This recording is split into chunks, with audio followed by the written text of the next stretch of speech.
तो हम मौजूद हैं प्रयागराज में एंग्लो इंटर कॉलेज में आयोजित बुक फेयर में। तो और हमारे साथ मौजूद हैं मनोज जी, जो इस कार्यक्रम के आयोजक हैं। इनसे हम चर्चा करेंगे और जानेंगे कि कार्यक्रम किस तरीके से आयोजित किया गया है और कितने प्रकाशक आए हुए हैं। तो मनोज जी, आपका स्वागत है। मनोज जी, आप। अच्छा, मनोज जी नमस्कार। जी मैं मनोज सिंह चंदेल, जी सर। संयोजक प्रयागराज पुस्तक मेला। जी सर। हमारे मित्र और मनीष सहयोगी सह संयोजक प्रयागराज पुस्तक मेला। जी सर। आपके चैनल के माध्यम से हम सभी पुस्तक प्रेमियों का हार्दिक अभिनंदन और स्वागत करते हैं। जी सर। ये हमारा 10 दिवसीय पुस्तक मेला जो कि 16 दिसंबर को शुरू हुआ, 17 दिसंबर को शुरू हुआ और आज ये पुस्तक मेले का 10वां और आखिरी दिन है। जैसा कि आप देख रहे हैं कि बहुत बड़ी संख्या में यहाँ पर पुस्तक प्रेमी सुधी पाठक आए हुए हैं और अपनी मनपसंद किताबें यहाँ से ख़रीद रहे हैं। और ये बहुत ही सुखद सौभाग्य है कि प्रयागराज, जो कि साहित्यिक नगरी रहा है, पौराणिक नगरी तो है ही है, ये कुंभ नगरी, यहाँ पर बहुत बड़ी संख्या में पुस्तक प्रेमी आ रहे हैं। हम यहाँ के पुस्तक प्रेमियों का, सुधी पाठकों का हार्दिक आभार व्यक्त करते हैं कि उन्होंने इस मेले को सफल बनाया। साथ ही साथ हम जो हमारे प्रकाशक हैं, वितरक हैं जो आए हैं, उनका भी हम आभार व्यक्त करते हैं कि उन्होंने हम पर विश्वास जताया और वो इस मेले में आए और 10 दिन में एक बहुत अच्छी यहाँ पर उनकी बिक्री हुई है। यहाँ पर जो अच्छे प्रकाशक आए हैं, जिसमें कि राजकमल, लोक भारती, प्रकाशन संस्थान, साहित्य भंडार, नई किताब, सेतु प्रकाशन के साथ साथ भारत सरकार का जो सबसे बड़ा पुस्तकों का प्रकाशन और विक्रय का केंद्र है, नेशनल बुक ट्रस्ट, उनका भी स्टॉल लगा है। इसके साथ साथ प्रयाग के भी कई लोग हैं जिन्होंने कि यहाँ पर अपने स्टॉल लगाए हैं और हम आभारी हैं जिला प्रशासन के, पुलिस के, नगर निगम के और स्कूल प्रशासन के, जिन्होंने हमें एक मौका दिया इस प्रांगण में पुस्तक मेले को आयोजित करने का। और इसमें हमारे मनीष जी की बहुत बड़ी मेहनत है और उन्होंने जो इस प्रोग्राम को, सारी चीज़ों को किया। विभिन्न तरीके के कार्यक्रमों का भी आयोजन हुआ है। मैं चाहूँगा कि मनीष जी उसके ऊपर कुछ प्रकाश डालें। मनीष जी। जी मनीष जी, आप ये बताइए, ये पहली बार आयोजन किया गया है बुक फेयर का? जी हाँ। जी, अभी हम लोगों के आने से पूर्व यहाँ एक का विमोचन, किताब का विमोचन चल रहा था। जी हाँ। तो आप उसके बारे में बताएं कि वो किताब क्या है और उसके राइटर कौन है? ये पुस्तक जो है शांतनु गुप्ता जी द्वारा लिखी गई है, जिसका नाम है एक योगी। उस पुस्तक का विमोचन आज किया गया है केशरी देवी पटेल जी के द्वारा। जी जी।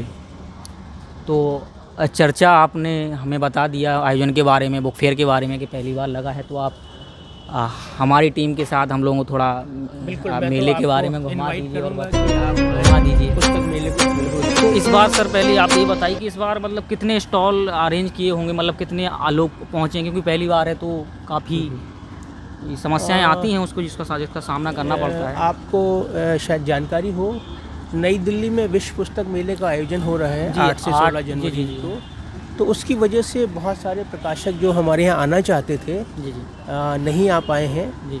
और यहाँ पर हमारे करीब 60 स्टॉल हैं। जी। और वो करीब सभी हैं यहाँ पर। जी। तो करीब यहाँ पर आपको साहित्य, संस्कृति, शेर व शायरी, कविताएं और साहित्य में तो आप मान के चलिए कि जो हमारा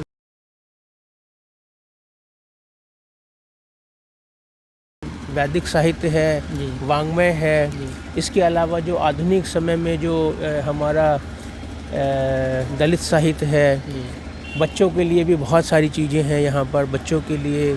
और जो एक कहानियों और उपन्यास का एक शुरू से एक बहुत बड़ा हाथ रहा है पुस्तक मेले में, आज भी सबसे ज़्यादा साहित्य ही बिकता है।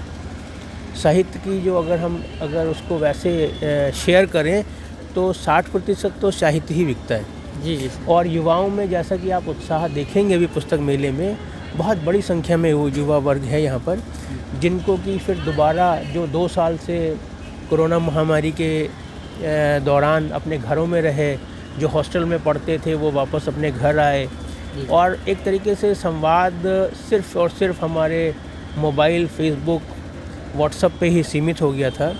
उस बीच अगर हम ऐसा एक अनुभव महसूस कर रहे हैं, लोगों की बड़ी संख्या देख रहे हैं पुस्तक प्रेमियों की, सुधी पाठकों की, तो बहुत ही सुखद है और ये देख के अच्छा लगता है कि हम पुनः उन सबको दोबारा अपने पुस्तक मेले में जोड़ने में कामयाब रहे हैं। और हमारी जिम्मेदारी और बढ़ जाती है कि हम अगले वर्ष और उन प्रकाशकों को लेके आएँ जो इस वर्ष नहीं आ पाए। अभी भी हम कोशिश ये कर रहे हैं कि हमें उनके सुझाव मिलें, हमें उनके कमेंट्स मिलें कि उन्होंने क्या पुस्तक मेले में कमी पाई है, हम इसको और कैसे बेहतर बना सकते हैं। इन सारी चीज़ों की हम लोग अभी पुस्तक मेले के समाप्ति के बाद इस पे विचार करेंगे, विमर्श करेंगे और आने वाले समय में इसको और बेहतर बनाएंगे। मैं एक चीज़ और बताना चाहता हूँ कि मैं लखनऊ से हूँ और सन 2003 में हम 3 मित्रों ने पुस्तक मेले की शुरुआत की थी लखनऊ में। और आज जो हमारा लखनऊ का पुस्तक मेला है, जो कि साल में 2 बार होता है, एक राष्ट्रीय पुस्तक मेले के नाम से और दूसरा 2014 से लखनऊ पुस्तक मेले के। और लखनऊ का जो पुस्तक मेला है वो भारत के सर्वाधिक अच्छे पुस्तक मेलों में से एक है, जहाँ पर कि सभी प्रकाशक आए हैं और हमारे यहाँ विदेशों से भी कई बार लखनऊ में आए हैं। और इस वर्ष हमने 1 अक्टूबर से 10 अक्टूबर 2021 में मोती महल लॉन में 18वां राष्ट्रीय पुस्तक मेला आयोजित किया। और उस पुस्तक मेले में लगभग 85 लाख रुपए की किताबें लोगों ने खरीदी। और यहाँ पर भी हमें उम्मीद है कि बड़ी संख्या में जो लोग आए हैं, तो यहाँ की भी बिक्री का आंकड़ा हमें लगता है कि 25 लाख से ऊपर ही जाएगा। बिक्री जो होती है, सामूहिक बिक्री होती है। और इस पुस्तक मेले को यादगार बनाने के लिए हमने एक स्मारिका का भी विमोचन का कार्यक्रम रखा। स्मारिका भी हम प्रकाशित कर रहे हैं, जिसमें कि हमें बहुत सारे हमारे माननीय लोगों के संदेश प्राप्त हुए हैं। उपराष्ट्रपति महोदय जी का संदेश हमें मिला है, हमारे रक्षा मंत्री जी का संदेश मिला है, हमारे मुख्यमंत्री जी का संदेश है, हमारी माननीय गवर्नर महोदया जी का भी संदेश है, उप मुख्यमंत्री और जो हमारे शिक्षा मंत्री हैं दिनेश शर्मा जी का, हमारे मंत्री नंदी जी का, हमारी माननीय सांसद रीता बहुगुणा जी का, मेयर महोदया जी का, इन सब का हमें संदेश मिला है।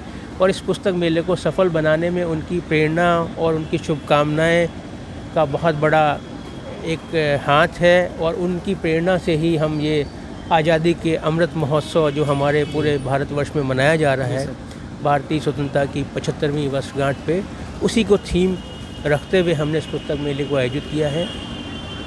पुस्तक मेले में हमने कोशिश ये की है कि कोई शुल्क नहीं है, प्रवेश निःशुल्क है। जी सर। साथ ही साथ यहाँ पर पार्किंग की भी अच्छी व्यवस्था है, वो भी निःशुल्क व्यवस्था है। और हमने कोशिश की है कि यहाँ पर हम जो सोशल डिस्टेंसिंग मास्क है उन सब की भी व्यवस्था की। जो अगर नहीं पाठक अपना मास्क लेके आ रहे हैं तो हमारी तरफ से उनको प्रोवाइड किया जा रहा है। तो मैं चाहता हूँ कि एक बार आप पुस्तक मेले को देखें, पाठकों की भी राय लें, कैसा वो महसूस कर रहे हैं। और हम आपके चैनल के माध्यम से आपको भी बहुत बहुत शुभकामनाएं देते हैं कि आप बहुत दूर से, आप भी सुधी मीडिया के हैं कर्णधार, जो कि इस विधा को जो धीरे धीरे पढ़ने की रुचि ख़त्म होती जा रही, उसका दीप जलाए हुए हैं। हमारी ओर से आपको भी बहुत बहुत शुभकामनाएं, आपकी पूरी टीम को शुभकामनाएं। और हम आइंदा वर्षों में भी जो हमारे पुस्तक मेले होंगे उसमें भी आपकी सहभागिता रहेगी। और मैं चाहूँगा कि आपकी जो टीम है वो हमारे इस पुस्तक मेले को जन जन तक पहुँचाए, लोगों तक पहुँचाए। इन्हीं शुभकामनाओं के साथ हम आपका आभार व्यक्त करते हैं। धन्यवाद। Okay sir. नहीं, लेकिन सर एक प्रश्न और करना चाहेंगे, साहित्य से संबंधित है कि आधुनिक दौर में क्या है, डिजिटलाइजेशन का इतना प्रकोप है, तो किताबों से आपको भी पता होगा कि यूथ जो पहले एक जुड़ाव हुआ महसूस करता था, अब किताबों से वो दूर हट रहा है। तो क्या इसको अगर हमें सुधारना होगा तो हम क्या मतलब इनके लिए लोगों को बताएं, या किन चीज़ों का आयोजन करवाया जाए कि वो किताबों से जुड़ें?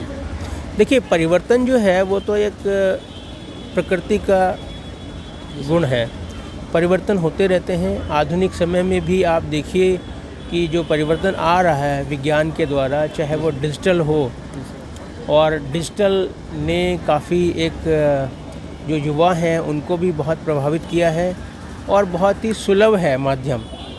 जनसंचार का सबसे सुलभ माध्यम ये जो डिजिटल है, इलेक्ट्रॉनिक मीडिया है, इसका बहुत बड़ा रोल है। तो हम ये मान के चलते हैं कि ये तो रहेगा ही।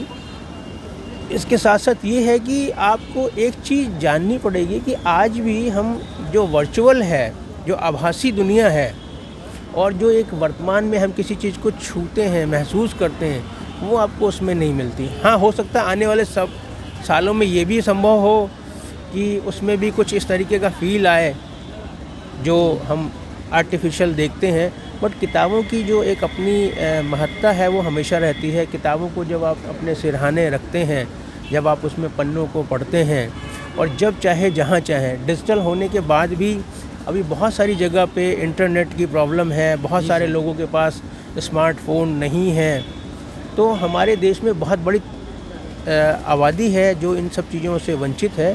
हालांकि धीरे धीरे उनको भी, जो पढ़ने वाले स्टूडेंट हैं, उनको भी लैपटॉप, टैबलेट्स वगैरह सरकार के योजनाओं के तहत दिए जा रहे हैं। जी सर। लेकिन उसके बाद भी जो अभी हमें जहाँ तक एक जो आंकड़ा है वो अभी भी 10% से ज़्यादा नहीं है डिजिटल बुक्स का शेयर। तो अभी भी 90% जो है वो किताबें ही पेपर हैं। बैग पे चल। हाँ, पेपर ही हैं, किताबें ही हैं। और विदेशों की तुलना तो नहीं हम करते हैं, लेकिन हाँ ज़रूर इसका भी शेयर बढ़ेगा, बट किताबें रहेंगी आने वाले अगले कई सालों तक। जी धन्यवाद सर आपका। हमारे साथ मौजूद थे मनोज जी, जो कि एंग्लो इंटर कॉलेज में आयोजित पुस्तक मेले के संचालक हैं। अब हम चर्चा करेंगे प्रकाशन से या जो पाठक आए हुए हैं उन लोगों से। आप हमारे पीछे देख रहे हैं कि राजकमल एक प्रकाशन, एक जाना माना प्रकाशन है। ये सारे पोस्टर जो नामी लेखक रहे हैं इन लोगों के लगाए गए हैं। हम चर्चा करते हैं कुछ पाठकों से।